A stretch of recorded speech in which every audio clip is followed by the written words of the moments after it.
Because we've had a ton of questions about the can itself, and I figured just grab a can and just do a quick video just to overview a couple things and just clarify, a couple of the field questions we've been getting from technicians. So quick, this is ProCharge. It's refrigerant, pre-blended with dye and sealant. This is our R22 variant.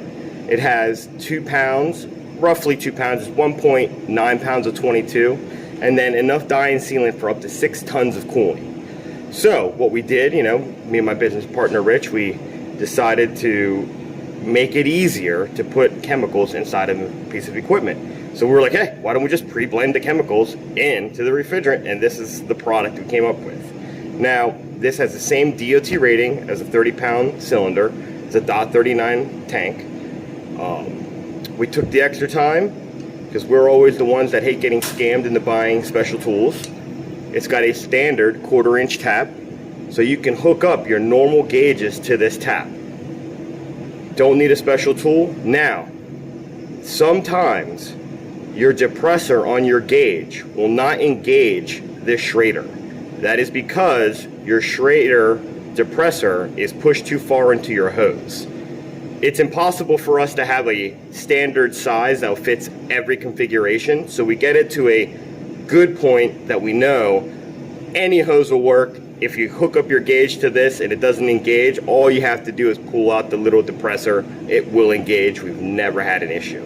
Now, on that note, we have had questions where guys are like, oh, is this the valve? This is not a valve. This is a relief valve. This is, if the refrigerant gets overpressurized in this can, it will blow out this pressure disc and safely release the gas. It's going to make a huge mess, but then, you don't have a problem with this can. Wanted to show you guys too that if you do buy our hose, this is just a standard pressure gauge. It hooks up button side to the can, screws on just like a normal hose does, and then this low loss fitting will go to your unit. Now this gauge, it's just a normal pressure gauge. We have some color coding here to get you close, but as a technician, you shouldn't be charging your unit to this. You should be looking at superheat subcooling, or depending on your piece of equipment, mini split, charge it with the proper weight. Now, we also sell our little UV pen light, and these should be available at all distributors.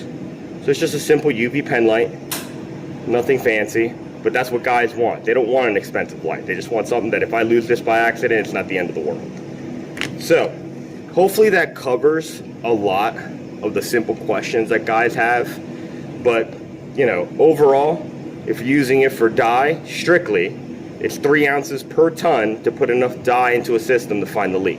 Now, if you're using it for sealant, the dosage is roughly the same, but we tell guys to use all of it because you know how guys are. They'll use some of it, not all of it, and then there's not enough to fix a micro leak in a unit. And this is designed for seasonal leaks. This is not designed to fix a spring leak that you can obviously see. It's designed for seasonal leaks. Every year you're putting 1 or 2 pounds in. This is the product for that customer.